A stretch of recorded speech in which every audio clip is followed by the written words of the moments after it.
बलिदान मुखर्जी, वो कश्मीर हमारा है, जो कश्मीर हमारा है, वो सारे का सारा है, जो कश्मीर हमारा है, वो सारे का सारा है। आज डॉक्टर श्यामा प्रसाद मुखर्जी जी के बलिदान दिवस के अवसर पर उनके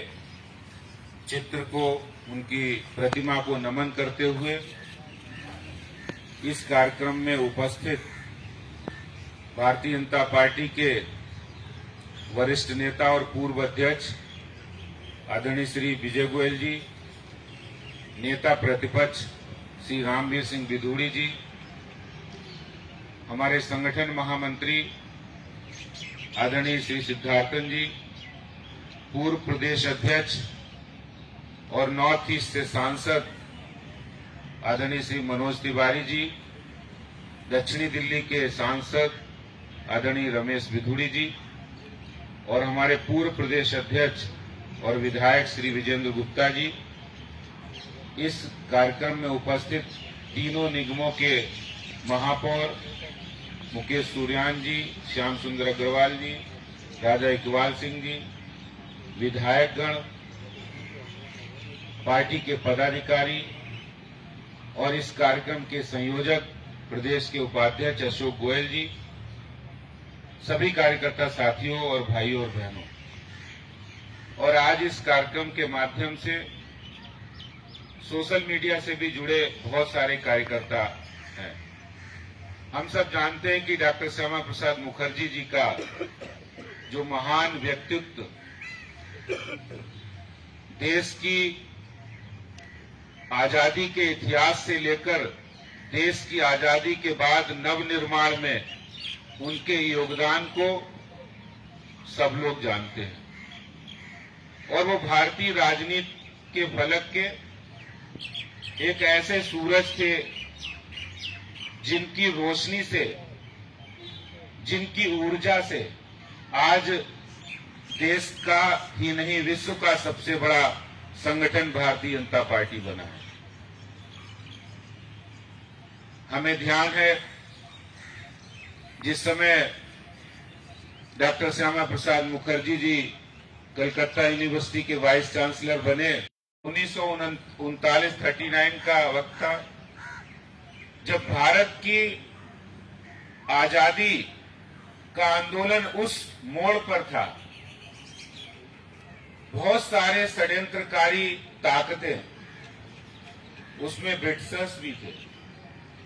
उसमें बहुत सारे देश थे, वो सोचते थे, वो षड्यंत्र कर रहे थे कि देश तो आजाद होगा क्योंकि आजादी का संघर्ष अपने चरम पर था। लेकिन आजादी हो और भारत मजबूत ना हो पाए, इस षड्यंत्र में ब्रिटिशर्स और भी ताकतें लगी थी। और उस समय अगर कोई एक नेता, बहुत सारे देश के अंदर स्वतंत्रता आंदोलन में नेता लगे थे, लेकिन उस समय एक सोच ऐसी थी जो बंगाल से निकली और वो अविभाजित भारत यानी एकात्म भारत की बात की, क्योंकि उस समय बंगाल को विभाजित करने का षड्यंत्र रचा जा रहा था। मुस्लिम लीग की जो राजनीति थी उसका एक केंद्र बंगाल था और उसके कारण से बंगाल के अंदर जो स्थितियां उत्पन्न हुई उसको देखते हुए उन्होंने कलकत्ता यूनिवर्सिटी के वाइस चांसलर से रिजाइन दिया और भारत की राजनीति में कूदे और 1939 में वो बंगाल विधानसभा के सदस्य बने और उसके बाद कभी पीछे मुड़कर नहीं देखा उन्होंने। वो लगातार भारत की राजनीति के एक ध्रुव पर हमेशा रहे, क्योंकि उनका मतांतर पंडित जवाहरलाल नेहरू से भी था, महात्मा गांधी जी से भी था, क्योंकि वो राष्ट्रवाद विचारधारा से ओतप्रोत मानवता की बात करने वाले थे। और उस समय वंग बचाओ आंदोलन चलाया गया और हम सब जानते हैं कि अगर हम बहुत कम शब्दों में दो तीन बातें कहें कि डॉक्टर श्यामा प्रसाद मुखर्जी जी का क्या योगदान है भारत के अंदर, तो हम बहुत सारे सब विषयों को छोड़कर एक बात कहते हैं कि कश्मीर को बचाने वाला अगर कोई था तो वो डॉक्टर श्यामा प्रसाद मुखर्जी जी। वो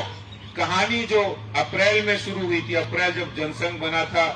अक्टूबर 1951 में, और उन्होंने कश्मीर बचाओ आंदोलन शुरू किया, कहा एक देश के अंदर दो विधान, दो निशान, दो प्रधान नहीं रह सकते हैं।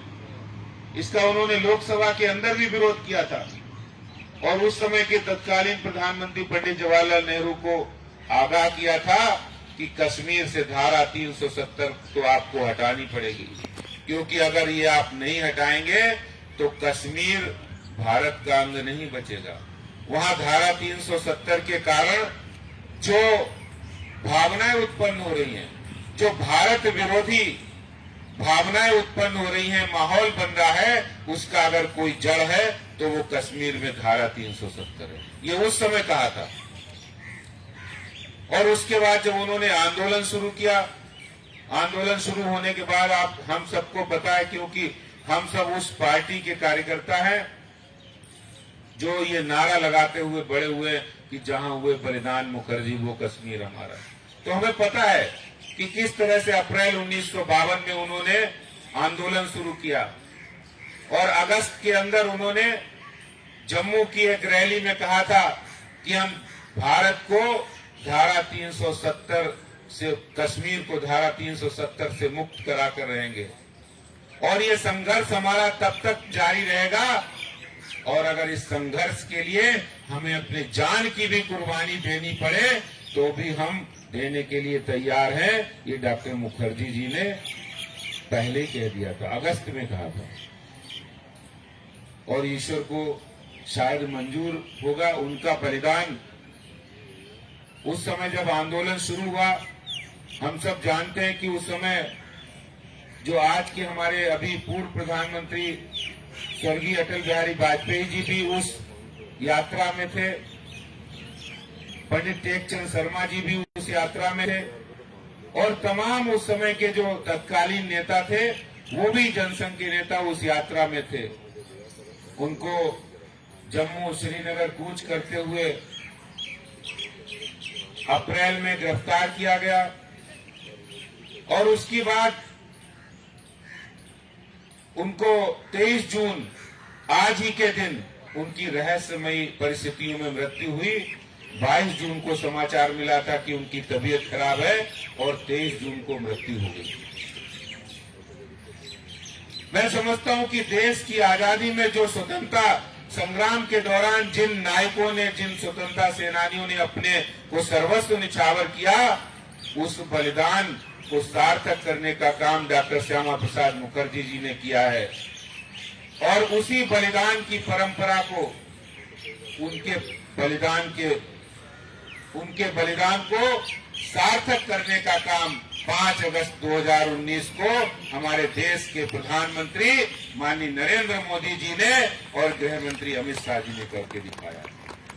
जब जम्मू कश्मीर में धारा 370 धराशायी कर दी गई, एक देश के अंदर दो विधान, दो निशान, दो प्रधान नहीं चल सकते, ये अब जाके डॉक्टर श्यामा प्रसाद मुखर्जी जी के बलिदान को सार्थक किया। और हम बहुत सारी ऐसे उनके जीवन के पहलू है जिनको हम, हो सकता है कि उतनी चर्चा नहीं होती हो, लेकिन डॉक्टर श्यामा प्रसाद मुखर्जी आजादी के बाद जब ब्रिटिशर्स ने एक नक्शा बनाया था विभाजन का, उसमें बंगाल और पंजाब नहीं था, उसमें पूरा बंगाल और पूरा पंजाब पाकिस्तान का हिस्सा था। उसके बाद उन्होंने जो आंदोलन चलाया पंजाब और बंगाल में, उसके बाद ही पंजाब और बंगाल आज जो भारत का हिस्सा है, उसमें अगर कोई किसी का योगदान है तो उसमें डॉक्टर श्यामा प्रसाद मुखर्जी जी का योगदान। उन्होंने आंदोलन चलाया, बंधु बचाओ आंदोलन, भारत की एकता के लिए, और बहुमुखी प्रतिभा के धनी थे। वो एक शिक्षाविद भी थे, वो एक राजनीतिज्ञ थे, एक कूटनीतिज्ञ थे, दूरदर्शी थे वो, और मैं समझता हूं कि भारत की राजनीति के विचार दृष्टा थे, इसीलिए उन्होंने इतने समय पहले पहचाना और इतने समय उस समय ही उन्होंने आंदोलन शुरू किया और उस मुद्दे को जिंदा रखा, क्योंकि बहुत से नेता नहीं चाहते थे। कई बार उनकी प्रत्यक्ष संसद के अंदर पंडित जवाहरलाल नेहरू से बहस हुई और इसी कारण से जब भारत आजाद हुआ और उसके बाद वो मंत्रिमंडल में उनको गांधी जी और सरदार पटेल जी के कहने पर उनको शामिल किया गया, उद्योग मंत्री बने और उद्योग मंत्री बनते ही उन्होंने जो भारत के अंदर उद्योग धंधे चले इसके लिए भी बहुत काम किया, क्योंकि हम उनके एक पक्ष को जानते हैं, उनके गवर्नेंस, उनके काम करने के तरीके को शायद हम लोग कम जानते हैं। आज जो पहला रेल कारखाना चितरंजन में बना है वो डॉक्टर श्यामा प्रसाद मुखर्जी जी की देन है। विशाखापट्टनम में जो जहाज बनाने का कारखाना लगाया था वो डॉक्टर मुखर्जी जी की देन है। बिहार के अंदर खाद बनाने की फैक्ट्रियां लगाई थी वो डॉक्टर मुखर्जी जी की देन थी। देश के अंदर उद्योग धंधे भी तेजी से लगे वो डॉक्टर मुखर्जी जी के उद्योग मंत्री के कार्यकाल में लगे, और इससे पता लगता है कि वो कितनी बहुमुखी प्रतिभा के धनी। मैं समझता हूं हो सकता है कि लोग उनको एक विचारधारा, एक जनसंघ, एक भारतीय जनता पार्टी और इस विचारधारा के रूप में देखते हो, लेकिन डॉक्टर श्यामा प्रसाद मुखर्जी सही मायनों में देश के सच्चे राष्ट्रभक्त, मानवतावादी और एक बड़े दूरदृष्टा थे, जिन्होंने देश के लिए अपने को सर्वस्व निछावर कर दिया। उन्होंने कभी अपनी परवाह नहीं की। उनके जो पिताजी थे, उनका परिवार था बहुत, वो भी सर आशुतोष मुखर्जी जी जो उनके पिताजी थे वो भी काफी बड़े शिक्षाविद थे, कलकत्ता हाईकोर्ट में वकील थे। और मैं अगर ये कहूं कि अगर हम सब कार्यकर्ताओं के लिए आज जो प्रेरणा का पुंज है, उस प्रेरणा के पुंज की रोशनी डॉक्टर श्यामा प्रसाद मुखर्जी जी से हम लोगों को मिलती है। ये राष्ट्रवादी विचारधारा से ओतप्रोत हमारे कार्यकर्ता जब डॉक्टर मुखर्जी जी के जीवन से प्रेरणा लेते हैं तो हम और ज्यादा काम करने की इच्छा होती है, हम और ज्यादा देश के लिए कुछ कर गुजरने की सोचते हैं। और मैं समझता हूं कि अगर उन्होंने अपना सर्वोच्च बलिदान देश के लिए दिया है तो आज के इस अवसर पर हम सब लोगों को उनका